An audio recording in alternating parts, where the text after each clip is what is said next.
Media 7 Truth. politique na po na émission buy jox ndaw yi kàddu ñu ñëw taxaw exprimer wu expliquer wax yan point ak yan solution la ñuy def pour mën a am benn sortie de crise selon seen gox wala Sénégal nekkatul émission bi woo politicien mu ñëw toog di dige mais déedéet kii politicien bu bees bi la di Sénégal soxla day ñëw wax naka la ñuy def ak yan yoon la ñuy jël pour génn ci guuta gi. Salaamaaleykum, Politique Neuve, l'émission qui donne la parole aux Sénégalais de demain, revient sur les antennes de 7 Truth. Aujourd'hui, on a comme invité M. Ibrahima Ndoye, DC, directeur cabinet du maire Pape Sow, le maire de Sangalkam. On va retracer un peu l'actualité politique du Sénégal, mais y compris en particulier l'actualité politique de Sangalkam, avec les événements et tout ce qui s'est passé. M. Ndoye, ñu ngi lay ziar, ñu ngi lay nuyu. maa leen di delloo ziar. di rafetlu invitation bi ngeen invité fii ci 7 Truth. ñi ngi émission bi comme ni nga waxee woon bi ni soog a commencé Politique Neuve, c'est l'émission qui donne la parole aux Sénégalais de demain pour un développement inclusif. Donc émission bi bii bi mooy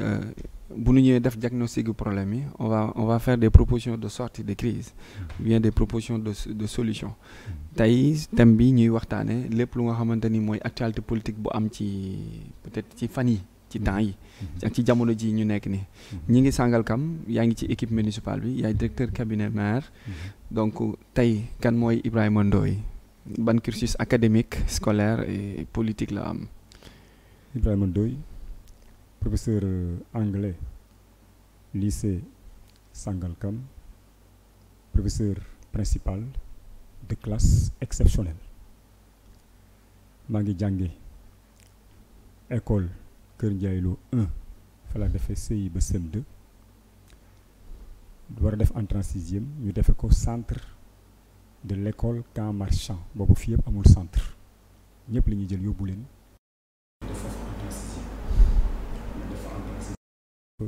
À l'époque ça s'appelait le CEP nekk premier du centre dem lycée Abdoulaye Sadji décroché sama baccalauréat série A3 maanaam ancêtre bac L2 avec la mention assez bien dem département anglais alors que droit la waroon def sama xarit yi def anglais ma topp leen tout en étant pas tellement bien en anglais mais de fil à aiguille avec beaucoup de volonté traîné au département anglais ma décroché une licence en anglais en option littérature et civilisation américaine avec une spécialisation dans certificat de maîtrise. Après dem jàngale ji avant may jàngale ji j'ai flirté avec le journalisme bind naa 3 ans benn journal bu nekk Tëngéej bu ñuy wax Écho du consommateur sama tuteur moo ko moomoon bind naa fa quelques années foofu laa amee goût à l'écriture. Après nag ba ma amee nekk enseignant prof d'anglais à Kédougou il faut jógee laa ñëw Tambacounda j'ai fait 3 ans à Kédougou 9 ans à Tambacounda 6 ans à Tambacounda ça fait 9 ans ma ñibbisi sama ñëw fii nag Sangalkam demande affectation xam lu ko waral maanaam loxo yàlla moo ci dugg boobu yàgg naa Tamba bëgg affectation ma ne xaaral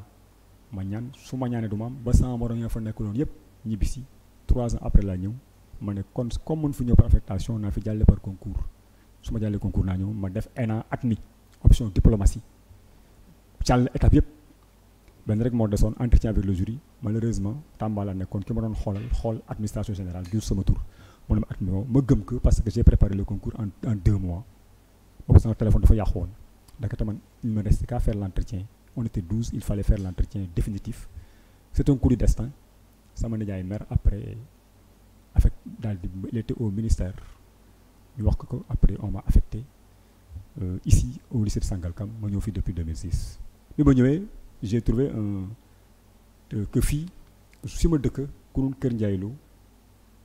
réservoir politique la pour les politiciens dañ ko def réservoir c'est-à-dire chaque saa ñu leen soxla utiliser leen en tant que militant falu toog fàtte leen man nag il faut que mu xeexal leen comme man nekkuma fa woon ma ne il faut ma compenser que par un combat si la ñu commencé gis nit ñi ne leen jot na kunun Kër Ndiaye Lo Kër Abdou Sarr Cité Mbaba Guissé ak fanweeri cité yi ëmb am seen commune parce que comme bépp fii lay jógee dañuy pressé comme limon sànni ñu bu élection ñëwee ñu sànniwaat ñu ay kii jël ñu sànni ñu ne loolu il faut que ñoom taxawaay bu dëgër ñun ñi nekk les intellectuels dañu war a nekk ñooñu nga xam ne ñooy porte-étendard combat boobu foofu lañ ma gën a ràññee ñu namme ma foofu secrétaire général et porte-parole de la coordination des 5 villages pour la communalisation de Koungheul Kër Ndiaye Lo à partir de 2013 ba jusqu'à la veille des élections. On a porté tous les combats. J'étais au devant, au front, un combattant sur le terrain, un combattant dans la presse, un combattant devant les caméras. Foofu lañ ma gën a ràññee xeex naa foofu malgré toutes les tentatives de débauchage j'ai refusé. méttoon na trop ba dernière minute bi nga xamee ne le projet bi ñu amoon mujjul antu si lañ ne nañ acter le plan B. Plan B moom mooy glisser le combat sur le terrain politique loolu moom indi sur le terrain politique ba ma militer naturellement gauche laay nekk parce que continuité la woon communalisation bi amul il faut que ñu continuer maintenant xeex ñu ne ginnaaw amuñu communalisation nañu fexe nu suñu doom nekkee à la mairie. c'est pas chauvin mais aussi il est temps jotoon na léegi suñu doom toog ci mairie bi loolu moo waral sama compagnon ak Pape Sow may fàttaliku ne 2014 coalition vision la nekkoon bi xam ne on dépendait de Bambilor liste boobu la bokkoon mais aux listes départementales Pape Sow moo nekkoon APR à l'époque un puissant grand électeur ñoo jàkkaarloo woon mais tout s'est fait en gentleman maintenant l'histoire s'est répétée ñu ñëw sur le terrain de la communalisation il fallait maintenant se libérer de la tutelle de Bambilor et avoir notre commune loolu sottiwul ñu glisser sur le terrain politique ma nekk directeur de campagne yu askan wi baal def lu mu def ba ñu gagné ñu ne moom directeur de cabinet ba tey jii nii au moment où je vous parle maa ngi exercer cette fonction là à la mairie de Sangalkam. Bel parcours. Félicitations encore et mes encouragements machallah comme on dit. Merci. Parce que bu ku xool cursus bi xam ne nekkoo le décès par hasard. mais par mérite la aussi. D'accord loolu moo nekkoon présentation bi tey bu ñu ñëwee ci actualité générale je peux dire de la politique. Au niveau avant ñu ñëw au niveau de la commune mais ñu def benn ramassage au niveau du Sénégal tey ban point de vue nga am de ce qui se passe politiquement au Sénégal. xanaa njaxare tiit jaaxle ça donne des surfroids parce que clivage bi c'est très fort les positions sont clivantes yaakaar naa ne li xew Sénégal biral nañ ko si li fi xew temps yi manifestation yi fi xewoon ba am 3 morts tragiques loolu lépp bu ñu toogoon waxtaan teg mbir mi si yoon dëkk bi du àgg foofu Sénégal mu ngi waaj a dugg si guuta Sénégal adduna bépp ñu ngi xippi seen i gët tekk si Sénégal boo xoolee les grandes chaînes de télévision France 24 TV5 yeneen chaînes yëpp dañu braqué seen i caméra sur suñu dëkk bi dafa am recul démocratique bu fi am lañ doon combattre le 23 juin lañ doon combattre bu di jóge fii tey ji waroon na fekk ñu dépassé ko ba di projeté wu sur des élections en France ministère de l'intérieur mooy organiser élection mais 6 heures ñu xam kan moo gagné mais crispation sur les questions électorales au Sénégal dañ ko war a dépasser nous avons une démocratie malade qui souffre de ces crispations sur les questions électorales war nañ mën dépasser loolu xeexoon nañ ba moom 14 morts mais dans les morts yi nga xam ne ñoo fa nekkoon temps Wade Mamadou Diop c'est récent ñooñu ce sont les martyrs dee nañ ni ils ont donné leur vie pour que la démocratie puisse prendre un envol au Sénégal mais maintenant li tubaab na nous avons un atterrissage forcé nous sommes au bord du chaos mu nekkoon loo xam ne war nañu ko dépasser c'est-à-dire que un pouvoir dafa am des normes ñu koy exercer am des normes yoo xam ne moom la ñuy def la dévolution démocratique du pouvoir parce que su ñu nekkee dans une logique de conservation du pouvoir dans une logique égoïste de conservation du pouvoir fouler aux pieds les règles du jeu démocratique fii la jëm on va directement vers la confrontation et c'est évitable Sénégal dafa nekkoon vitrine les Camerounais bi Macky Sall gagné Abdoulaye Wade ook juste après benn Cameroun dafa wax franc RFI les Sénégalais nous ont rendu fiers parce qu'ils ont montré à la face du monde que ñoom c'est de véritables démocrates léegi nag cette démocratie-là est souillée par des complots, souillée par des calculs d'épicier. Le Sénégal ne mérite pas ça. Macky Sall mergardom la ñu yor à la place de l'obélisque. Quand il veut nous ramener maintenant en arrière, c'est regrettable. Et li xew nii fañ jëm ndox amu fa. te yaakaar naa le Sénégal dañ ko war a garder intact. Les manifestations yi amoon bañ ko encadré il y a eu aucun mort nit ñi manifester nañ ramasser mbalit yi dem de manière citoyenne. yeneen yi les interdictions kooku on va vers la confrontation. li ma sentir nag li ma xam mooy y a les prémices d'un chaos. La population s'est braquée, l'arsenal répressif est mis en branle, mais un peuple debout et déterminé, toute une armée mënu ko maîtriser. te ñaanuñu yàlla àgg foofu te lii xeeñ neexul lii raam si ñag bi la jëm toog sa ginnaaw micro di wax c'est intéressant pour des intérêts personnels. Il faut que le Sénégal nekk au-dessus de tout. Le président doit avoir une vision panoramique, s'extirper des coteries partisanes pour que dëkk bi sauver. La solution maintenant man dama gëm ne solution bi c'est loxo président Macky Sall la ne parce que ñu dañ koy yéene mu defar Sénégal su koy bàyyi mu bàyyi fi way bu rafet. Mais un Sénégal, la vitrine démocratique du Sénégal est aujourd'hui craquelée. Léegi situation politique boobu fi ñu jëm neexul te doy na waar tiital nañu ñu ñaan Sénégal yàlla na ko yàlla génn si guuta bu ñu ne amoon nañ un génie sénégalais bu saa yi demee bay ñàng ñun ñu génn si Alioune da ko doon wax ça c'est le génie sénégalais. Mais les Cassandres se sont invités sur la scène politique ku wax Cassandre wax deret ku wax Cassandre wax massacre ku wax Cassandre wax confrontation. Le Sénégal ne le mérite pas mais yaakaar naa la souveraineté appartient au peuple. Un peuple déterminé est un peuple boo xam ne kenn mënu ko jaay doole comme disait Fidel Castro perdura lo que un pueblo defiende. lépp lu askan di aar di défendre si kanam la jëm waaye nag y a 3 morts déjà. C'est triste nañu toog waxtaan weesul ma loolu laa gëm que ñu assouplir seen opposition comme pouvoir waxtaan xool nu ñuy définir les règles du jeu ba ñëpp bokk ñu def ay élections libres et transparentes Sénégal génn si haut la main. Est-ce que en face le président Macky Sall li mu am adversaire politique ay opposants une opposition sanglante je veux dire une opposition qui appelle que au combat. Est-ce que loolu moo ko poussé à ce que tey ñu arrivé politiquement fii parce que Macky Sall peut-être mën na bañ a tax réew mi yegg si fii mais est-ce que du contre-attaque yi muy recevoir venant de l'opposition en particulier Ousmane Sonko est-ce que du loolu moo waral tey lii yëpp am. Ousmane Sonko est un anti-système aux portes du palais. Je m'explique parce que li gën a sonal ce pays-là mooy volonté de réduire l'opposition à sa plus simple expression. loolu la waxoon jógu ci logique boobu galgal Khalifa Sall tëj Karim Khal exilé ko loolu Macky Sall y a gagné pendant des années mais il n'a pas vu venir parce que l'opposition joue le rôle d'amortisseur. dëkk bu amul une opposition forte amul une société civile forte pratiquement le président sera face au peuple. L'opposition doit jouer le rôle de contre-proposition et même de contribution et de participation. Mais opposition, ce fait que certains opposants qui utilisent comme tremplin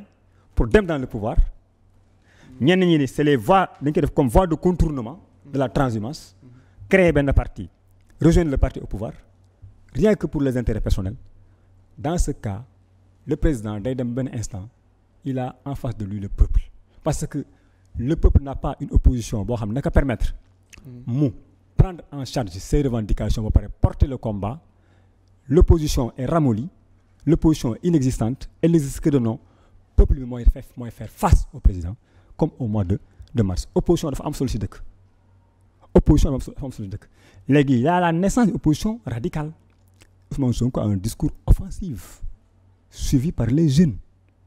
c'est-à-dire Macky Sall mosul am opposition bu radicale nii mais il y a une opposition qui était aux assises qui a participé aux assises après génne ne soyez pas surpris que l'on soit dans un gouvernement c'est-à-dire tant que ñu ngi fawee xelu Sénégal fi ñu jëm nii c'était prévisible parce que les règles du jeu démocratique suñ ko biaisé utiliser un parrainage pour sélectionner exiler des candidats pour se maintenir bu boobaa s'il y a un brin d'étincelle bu tàkk tu fais face au peuple et beneen mooy là y a pas d'amortisseur le premier ministre joue le rôle d'amortisseur et de fusible loolu moo wane ne Macky Sall est droit dos au mur l'opposition est dos au mur une confrontation inévitable qui ne peut gérer que le chaos mais je vois que des deux côtés war nañu mën a toog sur une table il n'est pas tard mais dëkk dem opposition bu fort en Angleterre il y a ce qu'on appelle moi j'ai fait des études en anglaise le shadow cabinet c'est-à-dire ñoo xam ne le cabinet de l'ombre dañuy proposer des contre-propositions c'était comme si c'était un gouvernement mais c'est dans l'opposition ils ont des politiques sociales des politiques économiques des politiques culturelles des politiques sportives des politiques environnementales moom le shadow cabinet da nekk genre alternative à la gestion la gestion légale et légitime du régime en place loolu moom Angleterre ça veut dire que pour vous montrer que et à chaque fois il y a possibilité de contre-proposition une opposition de participation une opposition qui a un projet alternatif un projet pour rompre avec ce qui est c'est-à-dire le but de chaque parti politique mooy conquérir le pouvoir mais le pouvoir pour le pouvoir kooku dëkk bi ñooy loru dafa doon les deux camps sont braqués il faut que le président la seule solution est entre les mains du président de la République et les institutions aussi quand l'institution judiciaire sert de rampe de lancement quand l'institution judiciaire dëkk boo mën justice bu dëgër foofu tiit war nañu parce que Obama disait que l'Afrique n'a pas besoin d'hommes forts mais de fortes institutions États-Unis loolu mënu fa am bii waa kër Donald Trump di envers le Capitole mais bu doon dans un pays dans un autre pays c'est fini kon kii du jàll Mike Pence ba muy signé affaire bi le vice-président signé non j'ai oublié le plus de Donald Trump pourtant Donald Trump l'àndal mais ils préfèrent sauver leur pays que de servir les intérêts d'une seule personne le Sénégal n'a pas besoin de ça nous avons besoin d'une équipe gouvernementale responsable et respectueuse des règles du jeu démocratique d'une opposition responsable qui fait des contre-propositions et qui fait même des contributions mais s'opposer pour s'opposer aussi uniquement loolu ça dessert le pays ok est-ce que cette opposition là on termine sur l'actualité générale avant ñu dem ci l'actualité particulière est-ce que cette opposition là est une opposition qui propose d'après explication bi nga nekk di wax est-ce que Ousmane Sonko d'une part nekkul ni il est en train de rater une partie de son discours parce que pourquoi ma wax loolu mooy on voit peut-être le chômage le problème des jeunes l'insertion l'emploi l'employabilité la tuerie l'agression tout tourne autour de la jeunesse moom il a le pouvoir de dire à tout le monde que demain à 20h tout le monde tape des casseroles tout le monde tape est-ce que pouvoir boobu aussi war ko woon utiliser à ce que muy def ay assises ay ateliers ay rencontres allant vers un domaine bu nga xamante ni il va captiver la jeunesse gën leen motiver gën leen conscientiser pas à chaque fois mu leen di woo ci xeex aussi est-ce que lui aussi il n'a pas raté une partie de son opposition pour dire vrai est-ce que d'une part Macky Sall n'a pas raison ci kawam parce que Macky peut-être malgré le problème moom mi ngi continuer di liggéey selon lui mi ngi teg ses actes mi ngi produire que Ousmane lui il est tout le temps à tout moment appelé au combat alors que le combat ne peut pas toujours être physique mais ça peut être aussi un combat intellectuel une révolution mentale. Man je suis Yewwi Askan Wi cela veut tout dire je suis dans l'opposition radicale et je l'assume Ousmane Sonko est dans son rôle Ousmane Sonko bu noyoo ni Khalifa Sall ñu écraser ko l'histoire a donné raison que fii ku fi nooy dañ lay écraser en se servant de la justice comme bras séculier comme bras armé on l'a fait à Khalifa Sall nit ñi bàyyi mu jàll on l'a fait à Karim Sall à Karim Wade nañu bàyyi mu jàll. Si le président Macky Sall se sent assez majoritaire na carte gi leer bu carte gi leeree ñu tër ko si micro lay waxee Sonko l'a tellement compris il a écrit un livre solution ku fi bind livre fii une politique dans les je vous renvoie au livre solution d'Ousmane Sonko solution d'Ousmane Sonko il a écrit un livre sur le pétrole et le gaz chronique d'une spoliation suñu pétrole ak gaz nos blocs gaziers sont en train d'être vendangés à vil prix. Pourquoi? Pour les intérêts d'une minorité. Pendant ce temps, la jeunesse qui est là, bave, pauvre, qui trinque, xale yaa ngi ndóol ñaata master moom si dëkk bi ñaata master compte leen kër bu ne ñaata master dafa am kenn liggéeyul master en management master en communication internationale master en ceci man jàngalekat laa élève bu amee bac damay kontaan mais après dama koy yërëm parce que man xam naa ne man damay retraité sous peu am sama pension xaar yàlla dee mais booy yi nekk sur le terrain ils ne travaillent pas ñaata booy ñoo am ay projets qui n'ont pas été honorés c'est-à-dire voilà le problème il y a la pauvreté qui est là il y a la justice qu'on utilise moo tax les gens se sont rendus compte que Macky Sall a réussi la prouesse de créer Ousmane Sonko en toute pièce de faire de lui-même une bête politique plus on l'insulte plus il grossit. Combien de fois cette personne a été diabolisée? Il a écrit un livre. Il a écrit les solutions. Il a écrit le pétrole, chronique d'une spoliation. Même que bindee gars yi naan Ovid Tender. Mais BBC, c'est une enquête bi ñu def. Aliou Sall est victime des dégâts collatéraux d'une enquête de la BBC. BBC cible Aliou Sall. Dégâts collatéraux la. Notre pétrole est spolié. Mais quoi yooyu duñ ko seetaan. Moo tax les gens ont compris que avec Macky Sall l'affrontement moom moo ne rapport de force parce que koo pousse ba si mur bi mu sës Sonko active ce levier là nous sommes en politique il a la jeunesse derrière lui s'il claque des doigts ce qui s'est passé avec les tintamarres là mais ça a fait le tour du monde na kaneen génne oote ne nañu tëgg ay marmite na Macky Sall oote nañu tëgg ay marmite na ko oote donc nous sommes en politique te phase bi ñu toll je comprends votre question mais phase bi ñu toll nii c'est une phase décisive kenn du may sa bopp dara la stratégie c'est d'aller vers la jeunesse et il porte cette jeunesse là à la remorque d'un leader politique qui sait utiliser ça parce que fañ jëm la parce que un président dañuy wax ne le dernier mandat président bi aussi bien dans son camp que du côté de l'opposition il donne l'impression d'être un canard boiteux dañu toll foofu quoi les fins de mandat parce que mandat bi soo koy jeexal xam ne bii moom logiquement parce que pas yi muy teg il va peut-être vers un troisième mandat mais aussi bien du côté du camp présidentiel que du côté de l'opposition enjeu yi day feeñ si bien que nit buy terminer mandaam il devient presque un canard boiteux léegi nag les gens jouent sur cette fibre là moi je suis de Yewwi Askan Wi et je suis pour une opposition radicale parce que quand on charcute une liste dans l'histoire politique de ce pays une liste charcutée ñu ne suppléants yi ñooy dem le conseil constitutionnel va faire le sale boulot 7 sages moi je dis 7 singes ngeen baal ma dëkk bu demee ba un conseil constitutionnel supposé des sages mais tout le monde sait sur le plan juridique que c'est arrêté mënu supérieur à une loi il y a le contrôle de constitutionnalité des lois en droit man defuma droit mais def doon naa jàng droit le contrôle de constitutionnalité est la technique de garantie de la suprématie de la constitution sur les autres lois le conseil constitutionnel c'est le juge de l'ultime recours mais arrêté bi charcuter ñi dem loolu moo ñu fi moo indi pays bi si guuta Abdoulaye Wade il a beau être une bête politique mais il a toujours laissé compétir ses adversaires Abdou Diouf a été fair play ñaata lu tëj Wade chaque élection mu mais may tànn ñi may bëreel Idi bi moo wax naa boo desee lu tànn la ngeen jox ma ki gën a yamamaay c'est Idi qui l'a dit et maintenant bërit armée bi ñëw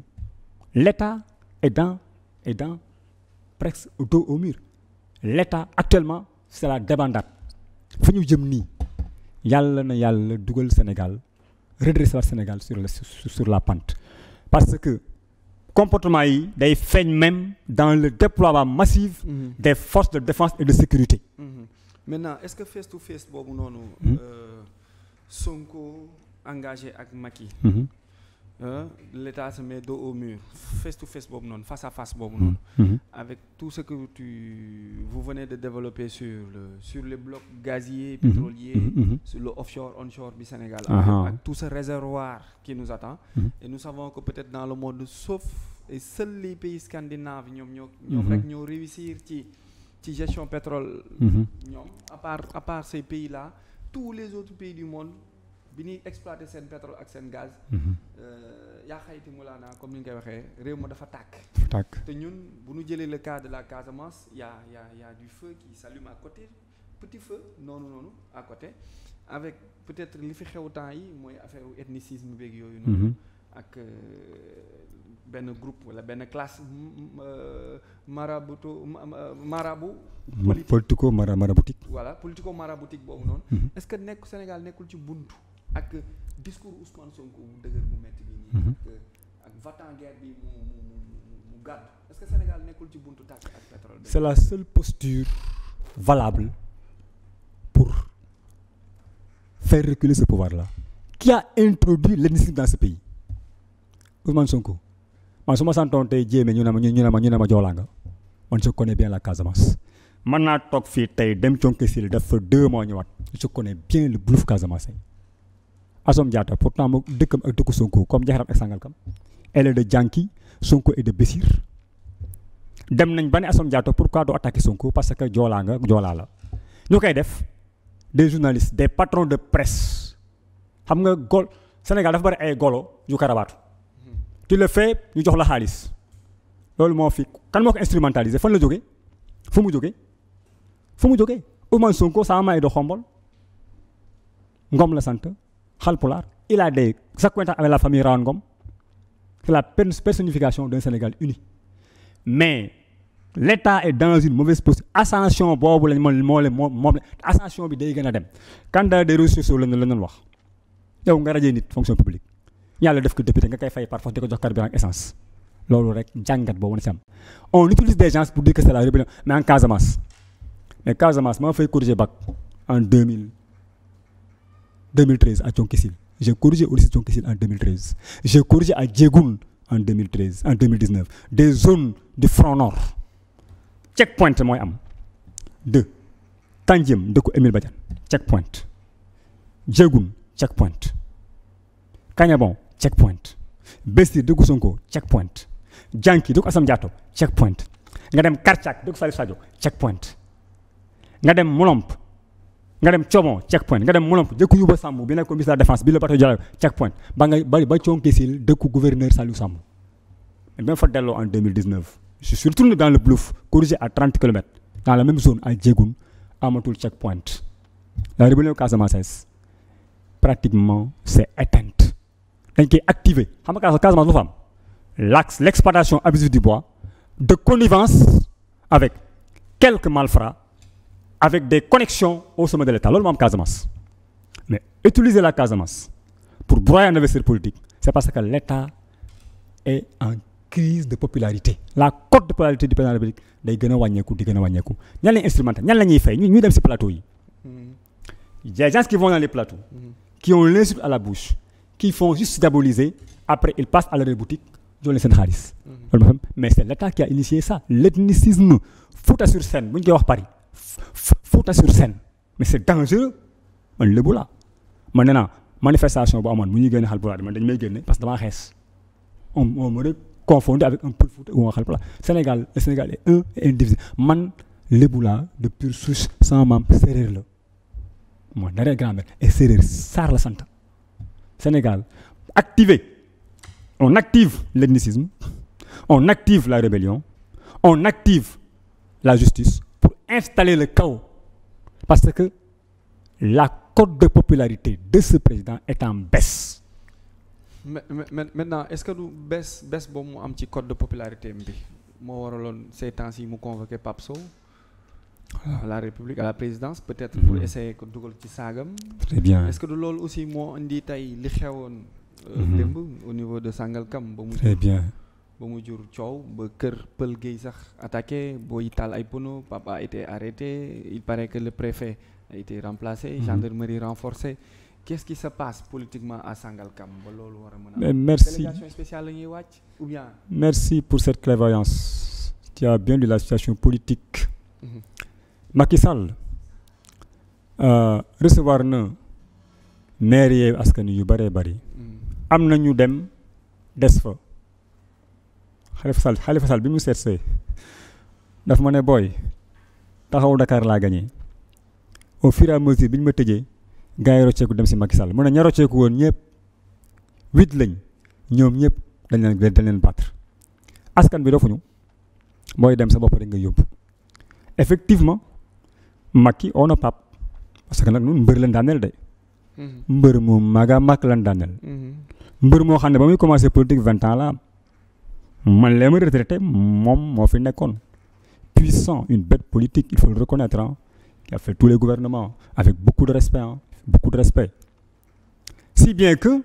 bi ñuy porté combat bi dañuy yéen da ngeen di kii rek yéen combat amul man dugg naa oto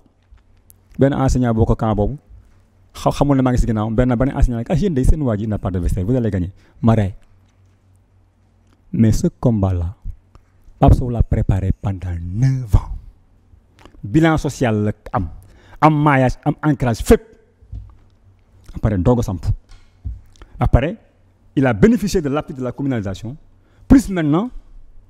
la candidature validée par Yewwi Askan Wi muy une candidature doublement consensuelle doole boobu ba mu nërmeelee waa ji am na ñu xam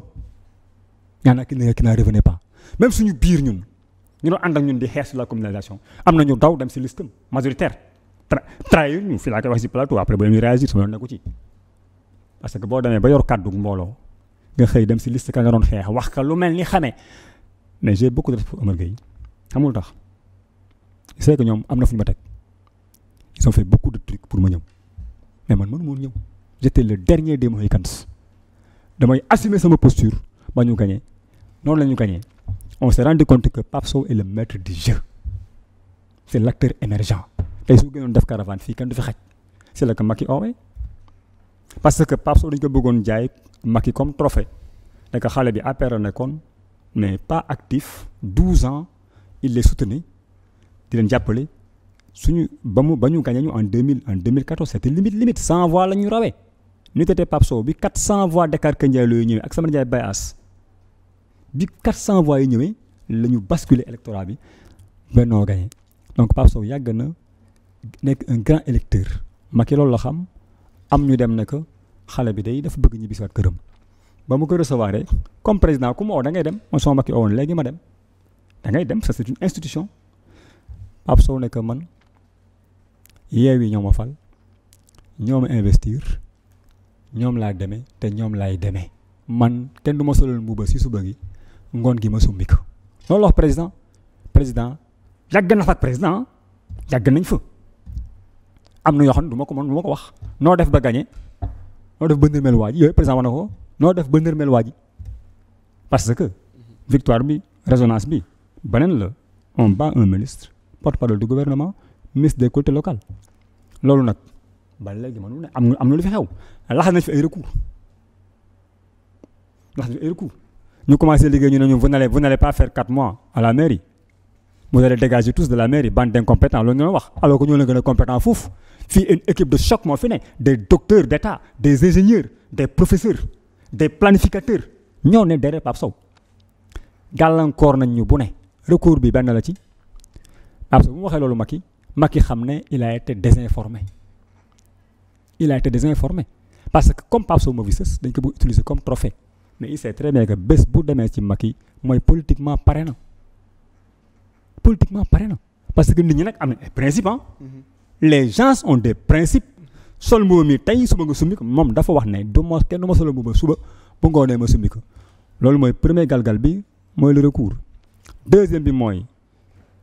bi mu demee le président s'est rendu compte que dañ ko jaay des illusions que booy bi nekkul dans les dispositions ñëw ba ñun sax am na ñu ma mere woon yéen ak li ñu xeex ak yéen ngeen di dem ma ne ko non dem ñu téye leen on va clarifier Pape en personne à clarifier léegi deuxième mooy bi dinaa sawar lool pour wax ci. borom wax na si sax Pape day wax na si sax démb avant-hier wax ju leer nañ à tête reposée mu ñëw liggéey si wax si.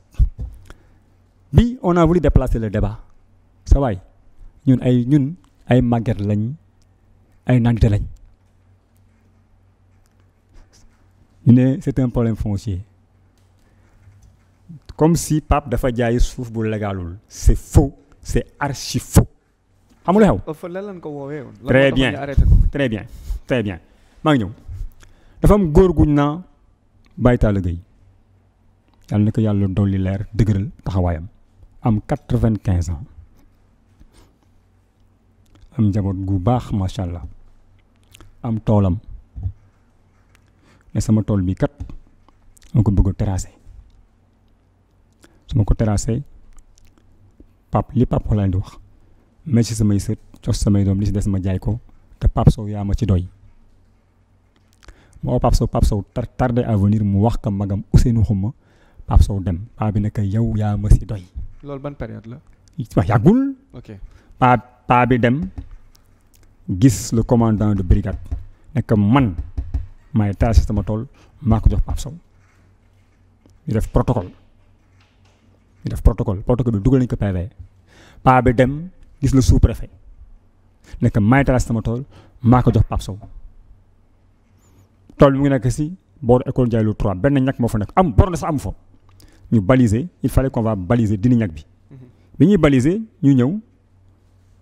ñu oo Pape Sow ne que le commandant de brigade est là-bas waa Descos ñu nga fa le sous-préfet est là-bas sous-préfet oo ko ne que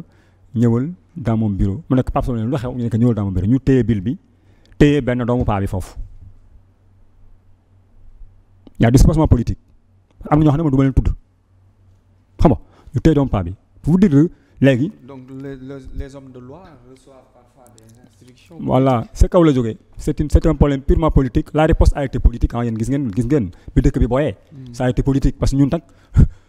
li anglais naa I will die hard but I will never surrender je vendrai cher mon âme mais du ma reculer ñun xam ne c'est politique mais. Pape ñu oo ko. on a appelé le vieux ak doomam mu ñëw ñu. léegi ba fa ma procédure bi la expliqué léegi Pape bi mu ñëwee ñu oo ko ne ko jàpp nañ borom bil bi téye nañ ko Pape dem Descos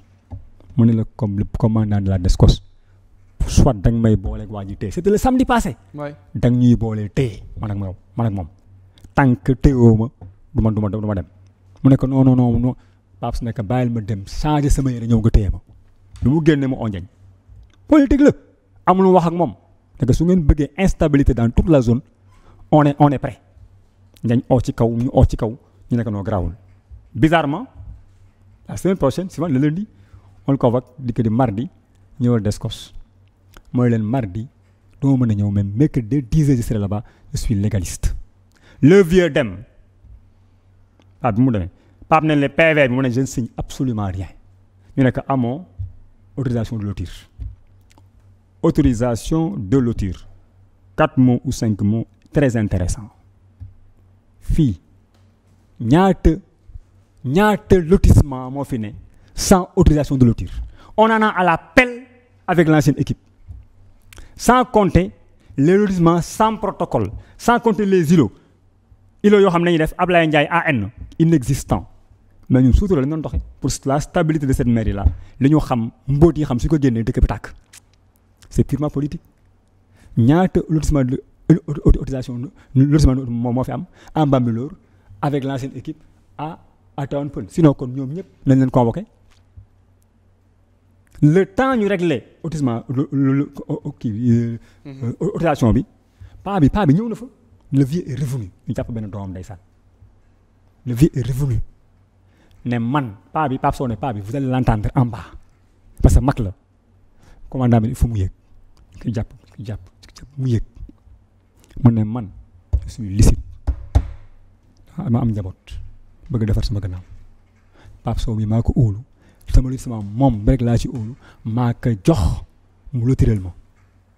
procureur bi ne y a aucune charge procureur bu Tëngéej indépendant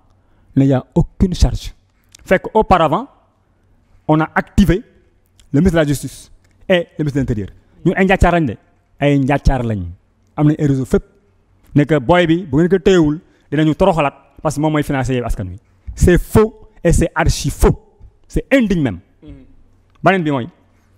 ñu léegi ñi wër ab procureur di wër procureur bi Dakar benn procureur ba ñu wax muy cax kan lañ ko wàcci ñun à 15 heures affaire bi am on savait que Pape Sow dañ koy relaxé à 15 heures les RG Kër Ndiaye Lo ay RG fa nekkoon man le premier ay Kër Ndiaye Lo RG bi ñu woon Kër Ndiaye Lo les informations le président les avait en temps réel après am na ay autorités politiques du camp du pouvoir yu briefé le président de que c'est faux et c'est archi faux parce que ñoom jubóowuñu bëgguma dugg foofu mais c'est purement politique et la riposte a été politique damay attirer attention nit ñi nag gis nga Kër Ndiaye Lo Kounoune Kër Abdou Sarr épicentre manifestation yëpp foofu lay jógee am nañ fit am nañ fulla parce que ñun dañu ñafe ba gagné on a fait 9 ans de combat pour la commune de la nation def 1 mois de pré-campagne 1 mois de campagne gagné mooy yàlla moo fi teg Pape Sow nee na bi mu defee passation ki mu defal passation dem nee na dama yëngal sama bopp ne man lii naa ko def sama yaram daw mu nekk ñaanal ma sama papa nga naka ne papa ñaanal ma papa ñaanal ma yaay def ñaan loolu maa ngi koy wax fii nekk papa ñaanal ma bi ko wanee ginnaaw la ne lii day da yàgg mi dama koy def c'est purement politique on a réagi politiquement et nous sommes assez carapacés pour résister. mais préfet bi ni changé moom lan la ci. waaw le sous-préfet ma sax ay temps am na benn instant bon en fait on avait de bons rapports mais après j'ai compris que peut-être qu'il subissait quelque part xaw ma lu xew xam nga le mouvement de l'administration. administration man nga nekk Dakar Plateau 2 ans ñu yóbbu la. waaw faneen moom ñu ko ba à Dioulacoron moi je connais bien ta Kolda Dioulacoron booy c'est l'axe Kolda Diaobé boo defee 5 kilomètres nga dugg ci biir foofu lañ ko yóbbu bon xaw ma lu tax mu dem mais y a une coïncidence fâcheuse. fa tombé mais peut-être mën na tombé peut-être mën na am yoo xam ne ñun maîtriser ñu ko parce que administration territoriale bi yëpp ba ngeen seet na chamboulé nañ que en perspective des élections l'opposition anticipe peut-être que ñi nga xam ne mën na am dañoo dëgër. on peut les écarter parce que amoon na benn pas boo xam ne toute sa carrière c'était un docteur en droit Senghor préfet la ko nommé mënoon na gouverneur Senghor nekk du sera jamais gouverneur parce que da ko santoon benn affaire mu bañ am nit ñoo xam ne sa waay dañuy bañ. Mohamed Bassir Ndaw oui. Épelle Gueye dans tout ça. non je peux pas en fait du ma si wax li ma mën a wax mooy la am ak borom Pape waajuram ak Pape Sow laay wax. moom du ma si wax quoi waajur ak Pape Sow ak li am peut-être que am na lu xew si côté am mais comme nee na pour que Pape tuddee mu wax mu réagir man du ma ko tudd. d'accord mot de la fin. waaw di leen gërëm di rafetlu seen émission bi di rafetlu sa pertinence nag parce que yii baax na fi et puis di ñaan nit ñi Seven Truth bii li am fële am na fa ngeen koy seetaan di ko partager partenariat bi nag fàttewuñu ko. Inch'Allah dafa amoon gàkk ñun bi ñu convoqué réunion pour li nga ñu envoyé pour ñu def leen retour c'est la yiy xew mais le dossier est sur la table li ñu ko étudier et di leen ñaanal rek seen taxawaay gën a rafet seen liggéey yi gën a ñoŋ. ngeen gis bénéfice yi. kontaan ci yéen quoi. Merci beaucoup monsieur Ndoye c'est le directeur de cabinet du maire Pape Sow de la commune de Sangalkam tey mu ñëwoon def ak ñun benn retraçage politiquement. Parcourir ce qui s'est passé au niveau national, au niveau particulier, au niveau aussi local, pertinent de ses idées et de son discours. Merci beaucoup et à la prochaine. Merci. C'est moi qui vous remercie. We are Seven Truth.